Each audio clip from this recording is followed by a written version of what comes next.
The third aspect of EDDT is really the flow out of hospital, out of the CAPE program and into the short stay transition beds here in our Woodlands environment. And that is in order to move kids that don't need to be on CAPE out into short stay for a transition back to community and some ongoing supports. It also opens up spots on the CAPE program for kids who do need that level of care from the hospital setting.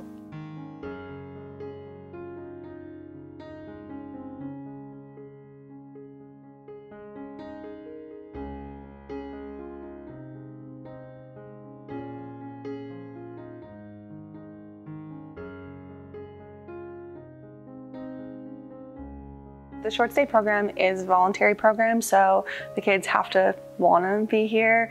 If they do run away, we are required to call the police and have a missing persons report. Of course, we're going to highly encourage them to stay, but it is a voluntary program. They have to want to be here. Visiting your children while you're here, we actually really encourage that because we want that transition home to family, friends, community. So with the primary goal being transition, we really want them to have visits both on-site and off-site.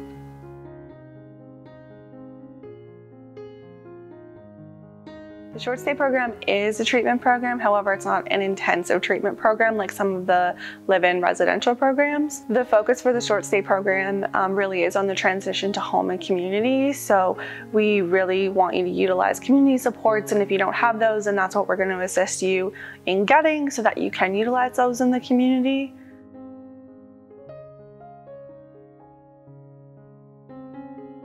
While they may develop skills in the milieu environment here at Lutherwood, it's not specific like individual counseling.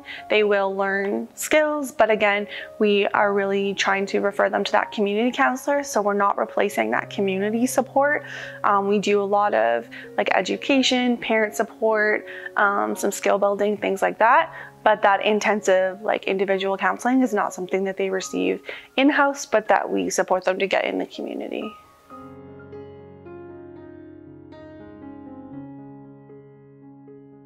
The short stay program really is a collaboration between the youth, family, and staff in terms of keeping the youth safe. So we really partner with the youth and try to support them in building coping strategies, making safety plans, and utilizing their strengths in order to keep them safe. And then of course, building on skills while they are here in order to improve their safety. I think it really is that collaboration piece, and we will provide them with support and finding supports in the community for when they go, so that they can feel safe leaving the program.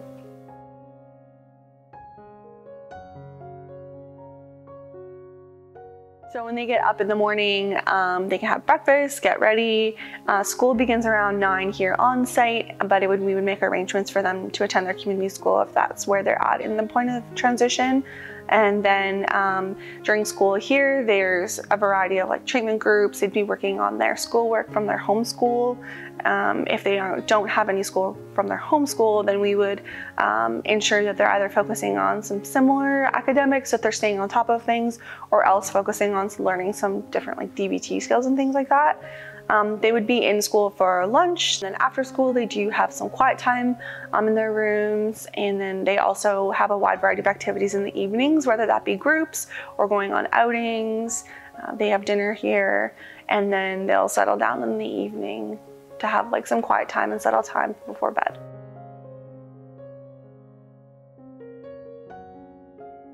In 10 months between November 2018 and August 2019, there was 0% re-hospitalization for youth that entered the short stay and EDDT programs. So I think that really shows that these programs are really supporting the youth mental health.